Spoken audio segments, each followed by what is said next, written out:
Hello, hello, good morning. It's Monica from Life is Art, and this is the Thursday 10 a.m. Technique Live at the It's a Real Page Turner online crop. And welcome, welcome. We are set to have a fun literary adventure this month as we look at some classic works from authors and explore those, and also do lots of crafty things. So this morning we're going to be making a Concertina gift card, and we're going to be looking at some of the things in the current July-August catalog from Close to My Heart, and we'll be looking at the Cozy Up collection. That is the featured collection for the entire month of August, and it's a gorgeous fall collection. And yes, there are leaves and pumpkins and things, but the great thing about this that I'm loving is that it also has an emphasis on books and reading, and that I think is pretty awesome. And of course you think about back to school when you're thinking about the fall, but you know, a lot of us just love when the weather gets a little chillier, at least here in Canada, and you can kind of snuggle up with a hot drink and a good read and have a nice little afternoon. And so we're going to be using some of the pattern paper today and some of the zip strips, as well as the scrapbooking stamp set. And you can see here, this one is the Cozy Up scrapbooking stamp set, and it has lots of good things. There's a stack of books and an open book. There's a cup of tea with some fall leaves swirling in the steam, a nice little teapot, and it's got Leaves Are Falling, Books Are Calling, just one more chapter. My weekend is booked. Cozy up with a good book and a cup of tea, and I just love that it's kind of fall, but also for all those book lovers out there. So we're going to be taking a look at those, and we're going to be creating an interesting little project. Let me just put my catalog away so I don't lose it. If you're joining me live, just say hello or howdy so I know you're here. And if you're watching later on replay, you can just say replay so I know who stopped by. Hey, Allison, good morning. And Mary's here too. Good morning, Mary. Nice to see you're watching. So we're going to start our Concertina gift card with a piece of Kraft Cardstock. And Kraft Cardstock is not one that a lot of people jump to, but I think it looks really good with a lot of the fall and winter colors, and it looks kind of cozy and rustic and simple, and I like that, and it creates a really nice base for a lot of things. So it's not the same as like printed colored cardstock. It does tend to have a more fibery texture to it, but I'm not going to be stamping on this. I'm just going to be using it as the base for my card. And so that doesn't bother me a bit, and you can stamp on it just fine. So this is a 10 1/4 by 4 1/4 piece of Kraft Cardstock. So again, 10 1/4 by 4 1/4, and I will post the dimensions when I post the photos of the project. I'm going to line it up here on my Versamat because I need to do some scoring along this long length here, the 10 1/4 inch side. So I've got my ruler. Maybe I should line it up a little better. There we go. And I'm using a bone folder, but of course you can use your scoreboard. However, there's a little bit of a different scoring technique that I'm using for this Concertina gift card.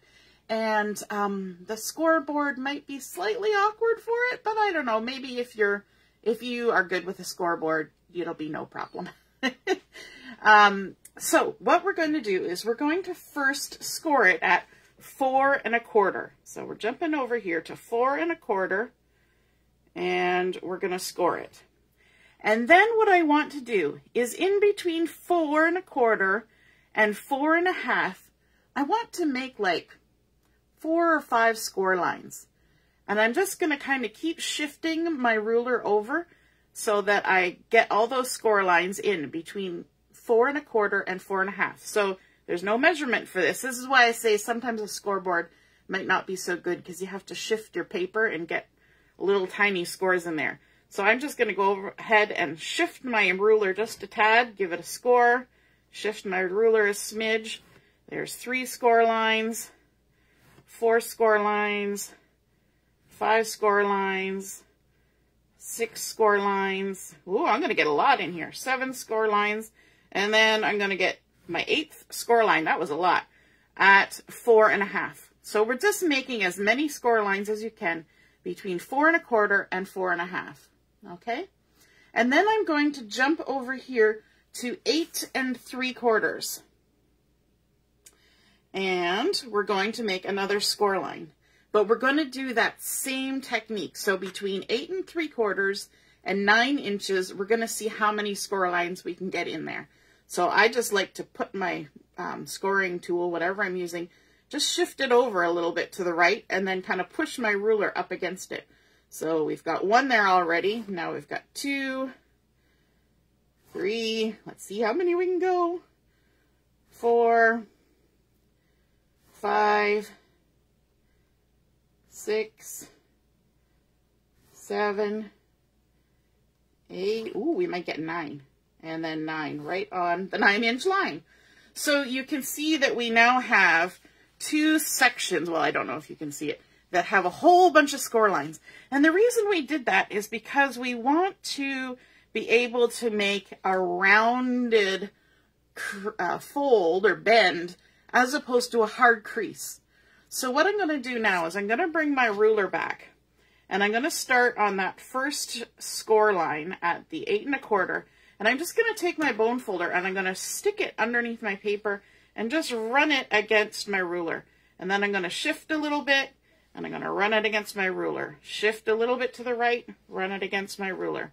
Shift, again, shift, all the way till we get to that 4.5 inch. And what that does is it helps to encourage that piece, that 1/4 inch section, to just make itself into a nice little curve as opposed to a hard line, okay?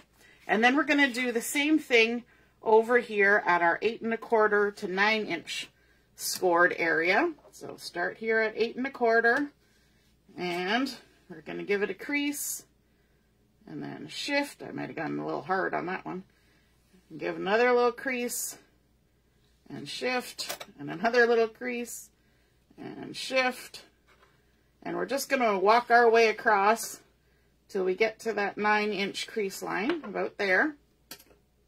And again, you can see that we've kind of created a nice little curved area on both sides. Good morning, Katie. Nice to see you're watching. So now we don't have a hard crease, and I don't want to actually push those down and crease them hard. I want them to stay kind of curved like that. But as I fold them over, you can see that I've got a card type formation happening here, and then I have a little flap that comes over and covers it. Okay, and that's what we're going for. Now, that is my card base, but we're going to make some guts for this card that are going to be the concertina part. And for that, I want 2 Slimline envelopes. I know, kind of weird. Now, you could do this with pattern paper if you want, but the envelope has already kind of done a lot of work for you. So I'm not going to mess around with pattern paper or whatnot. I also like the weight of the envelopes. Envelopes are kind of created for things to go in and out of them without getting destroyed too quickly. And so the first thing I need to do is seal these, and I could do that by licking it, but you know, the whole giving it to somebody else after you slobbered on it thing doesn't appeal to me. So I'm going to just use some adhesive for these. Plus, when you get it wet, it kind of gets warped a little bit, I think. So I'm just going to go ahead and seal these with a bit of double-sided tape. Like so. And a second one. Some envelopes that you get, and these would be like business size envelopes. So you could just get business size envelopes. These are the close to my heart ones, which are nice and sturdy, and I like them, and they're a good white color.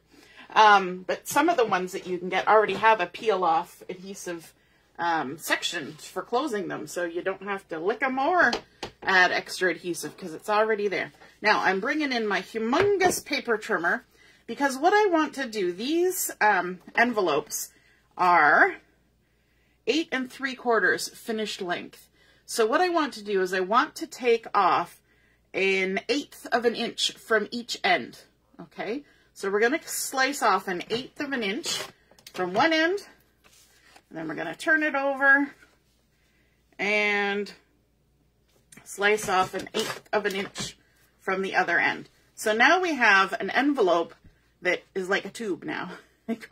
It's open all the way down. And so let's do that with the other one. We're going to line it up, and we're going to chop off 1/8 of an inch on this end, and then 1/8 of an inch on this one. And it's leaving us with an 8.5 inch length envelope. Okay, now we can put that away.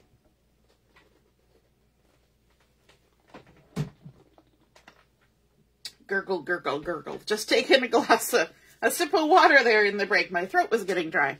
Okay, so now we have these two envelopes that have been made into long tubes, and I want to do some drawing on here as well as some scoring. Pardon me. So I'm going to line it up on my Versamat so I can draw a line. And I'm drawing a line so that I can add adhesive. You could use liquid glue for this, but I'm going to use my double-sided tape just because it's quick and easy and sticks right away. And I am impatient. So what I know that my adhesive is 1/4 of an inch wide, okay? And I want it centered in my envelope from end to end. And so I have 1, 2, 3 3/4 of an inch. So 3 3/4 inch width on my, or height on my envelope. So I'm going to draw my line at 1 7/8. So 1 7/8. And 7/8 is halfway between 3/4 and the inch line. So halfway between 1 1/2 and halfway between 1 3/4 and 2 inches. Now, if your adhesive is a different width, you're going to need to adjust that. So all I did was find the center and then move half the width of my tape away from the center down. So I'm going at 1 7/8 from the bottom, okay? And I need to draw that line on both sides, and you want to make sure that you flip it this way horizontally, not this way, because then your measurements are going to be wonky. They won't be lined up in the same spot, and it'll look weird. So you're going to take it and you're going to flip it this way and line it up again and draw a line. And this is just so that you get your adhesive nice and straight. That's all this is. If you can eyeball a straight line of adhesive in the center, by all means, have at her. Then I'm going to bring in my other envelope. It doesn't really matter which side the flap is on. Line it back up, and we're going to do 1 7/8, which again is between the 1 3/4 and the 2 inch mark. Draw a line, flip it horizontally, and 1 7/8. So again, if that is not the width of your adhesive, then adjust it accordingly. If you are using liquid glue, then just draw a line right in the center and just follow that. Okay, now I also need to do some scoring, and I need to score this right in the center. And these are 8.5 inches, so I need to score it at 4 1/4. That is the center mark, like so. And bring in the other one, and we will score it in the center at 4 1/4 as well, just like that. And now we need to crease it on those score lines. So let's go ahead and fold it over. If you didn't want to crease it in the first place, you could have just folded it, but you know, we'll do the scoring. We'll be precise. Makes a nicer fold, I think, in the end. Less weird puckers, although sometimes it's hard because you got a solid tube that you're folding, so you're going to inevitably have some puckering. Okay, so what I want to do is I want to take my 2 pieces and I'm going to put adhesive actually, first I'm going to stick my two pieces inside each other so that they're like this, okay? We're going to nest them one inside the other, just like that, okay? And make sure they're nice and lined up, one inside the other. Then we're going to start adding adhesive. So let's open up the first piece without shifting this around, and we're going to add some adhesive. And remember, we did it from the bottom up and drew our line accommodating for the width of our adhesive. So we're going to line our adhesive right up on top of that line, but above it, right? We accommodated for the width. So the bottom edge of our adhesive is going to follow our drawn line. And then we can just close that side. And now we've stuck those two pieces together. Just like that. Okay, you can see where we're starting to get that concertina effect. And then let's open this up again. And this one we're going to seal again. So line it up just above that line, like so. If you're not right in the center, it's not like it's not going to work. It just won't look as nice because it'll look off center. That's why we're a little bit crazy with the measuring. Okay, and then we can close that back up like so. Good morning, Sue. Nice to see you're watching. And now we have 3 parts of our concertina stuck together. And then we're going to open up and we're going to add adhesive to the last part here, like so. Take the backing off. And we're going to close it. Now, I don't know about you, but I always end up with extra envelopes because I tend to, I buy my cards and envelopes together, my card bases and envelopes, and then sometimes I put my cards in other things other than envelopes. They go in a bigger envelope along with something else. So I always end up with extra envelopes. So it's nice to have projects that allow you to use some of those extra envelopes. So now we have our 4 little sections of our concertina. And now we need to add some adhesive on the front and back. Again, we're just going to line it up above that line that we drew, like that. And then we're going to flip it horizontally to make sure we're still going above the line.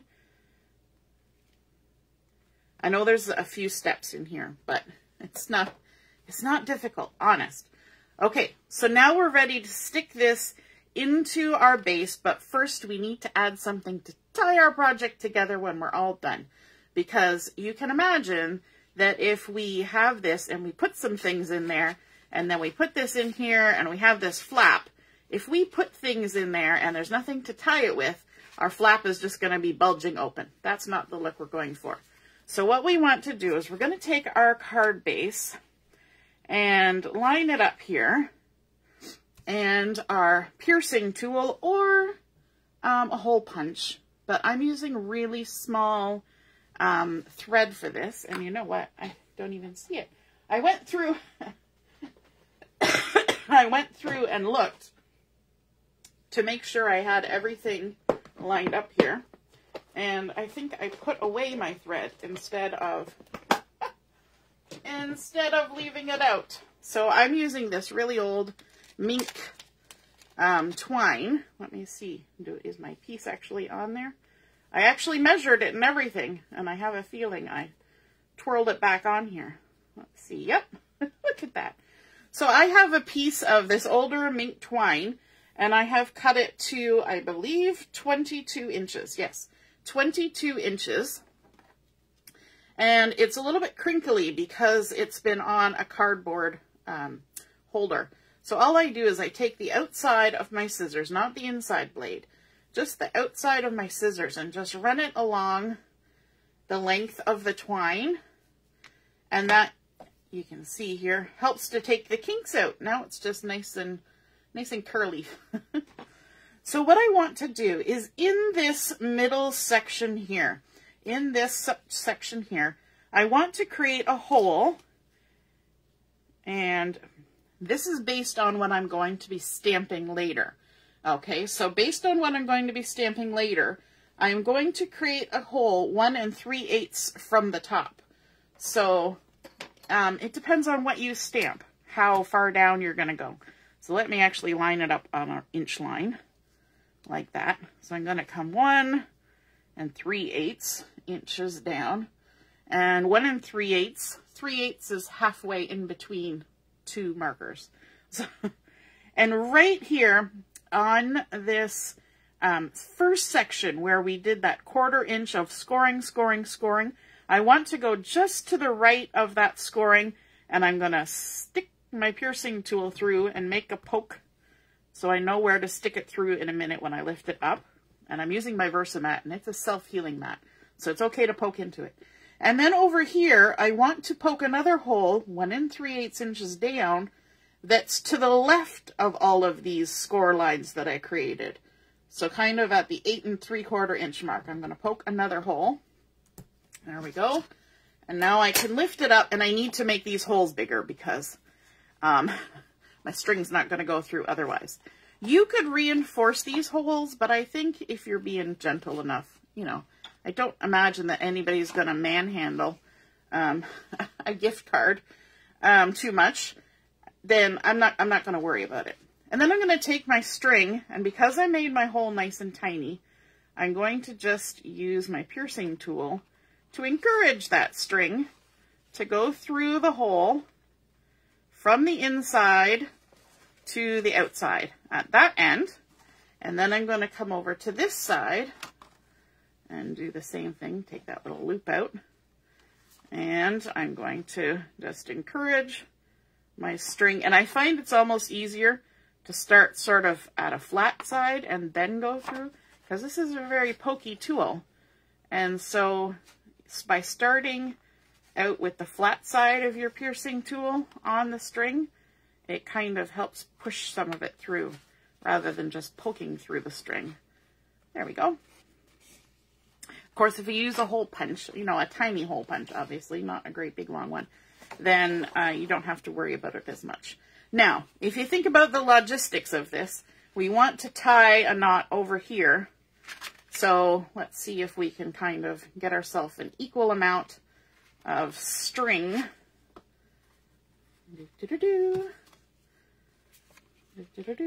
From about this place, right kind of near where the flap joins the base.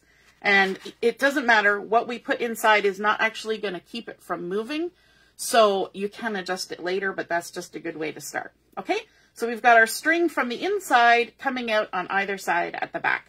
There we go. Now it's time to stick our guts into the card.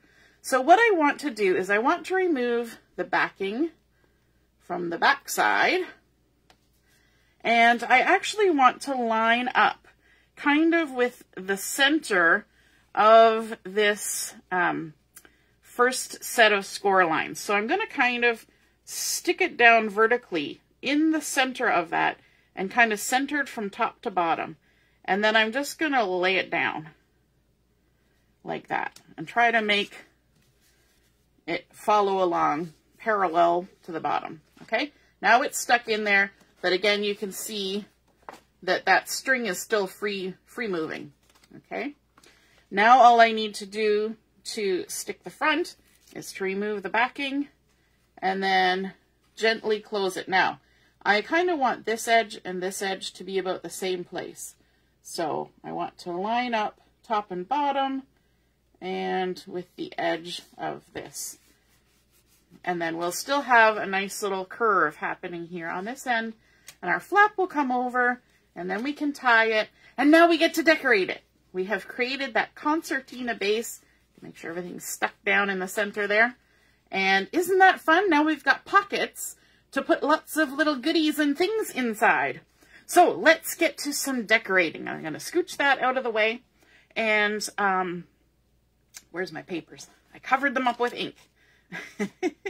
We've got our Cozy Up Scrapbooking Stamp Set. One of the first things I want to do is I want to stamp the little teapot.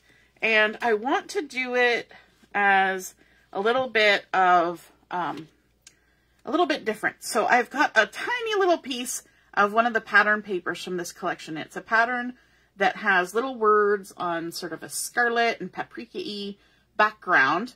And I'm actually going to stamp it in Mocha onto here. So I'm going to ink up my little teapot stamp. I was thinking about coloring the teapot, but I thought, you know what? Let's just use a nice pattern to create our image. Because then we get to fussy cut. Yes, Sue, this is a lovely stamp set. So there's our little teapot there. We'll give our stamp a little squishy squishy on the stamp chamois to get it clean. And then, of course, we can fussy cut this out. Let's just grab our scissors. I'm going to start here at the bottom. And for this one, normally when I fussy cut, I leave a halo. When I do things that are kind of stamped on pattern paper or paper piecing, I actually cut just right of the line so that you don't have a halo. I know, it's a little tricky. Now, if you don't like fussy cutting, there are thin cuts for this, at least while supplies last. I know there was a couple different stamp sets that had run out that had the thin cuts, and they're coming back in. They've reordered some more. I didn't check to see if this one was still available, but I don't usually buy the thin cuts because I like to fussy cut because I'm crazy. But that's okay. I know some of you are crazy like me and you like to fussy cut. But all you gotta do is just take your time. And if you end up with something weird happening on the edge, you know what? You can just stamp it again. Or just ink the edge. If you end up cutting off a little bit of the stamp on the edge, just use a little sponge or the edge of the ink pad and just kind of swipe it, and you'll get yourself a little line back. It works. And so we're just working our way, and I like to pivot my paper, same as I do anytime I fussy cut. So you see me twirl the paper right around. That's a technique that you just gotta practice. And it's kind of like what you do. My husband likes to make things in his wood shop. It's like what you do when you're using a bandsaw. You're not moving the saw. It's a great big saw. It stays put. You have to move the wood around.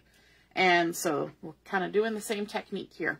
Okay, now the next thing we need to do is cut out the handle, because I'm crazy and I like to cut out the handle too. So I like to poke my scissors down in the center, and then I like to find a corner. So you can see where this handle meets the pot.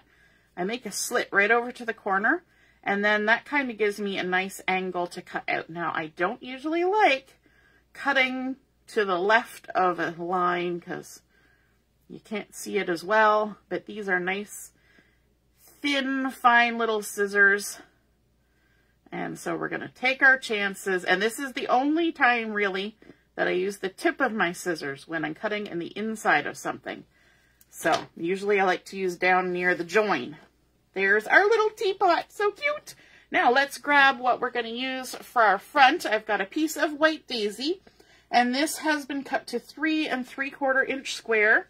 And I'm going to bring in some sentiments from the stamp set. So I'm going to use this one here that says Cozy Up. And for my project, I want to stick to the left side because I have that flap that's going to come over to close my gift card. So I'm going to stick to the left side here. So we're going to stamp Cozy Up, just like that. And I'm using Scarlet ink for this. Give my stamp a little swishy swishy. Oh, it would help if I opened up this stamp set. There we go.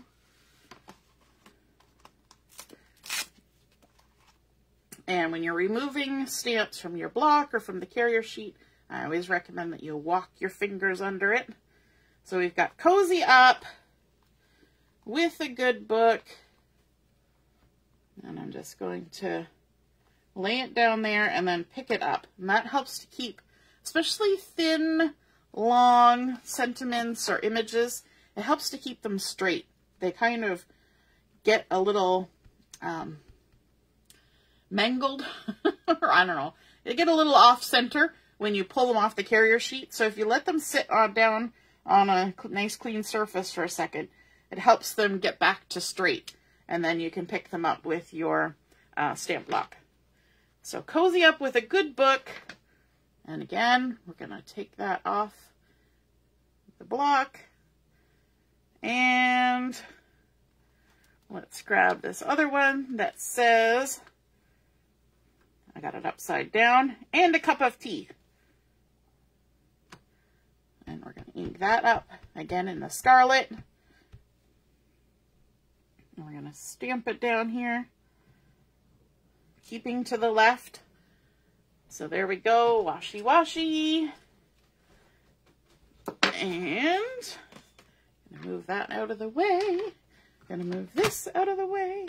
And we can take our little teapot. I'm gonna need to use some liquid glue for this and stick it in the center. And my liquid glue is getting low, so it's like waiting for the mustard to come to the bottom of the bottle. You just got to give it a second. There we go. Gonna center that from top to bottom.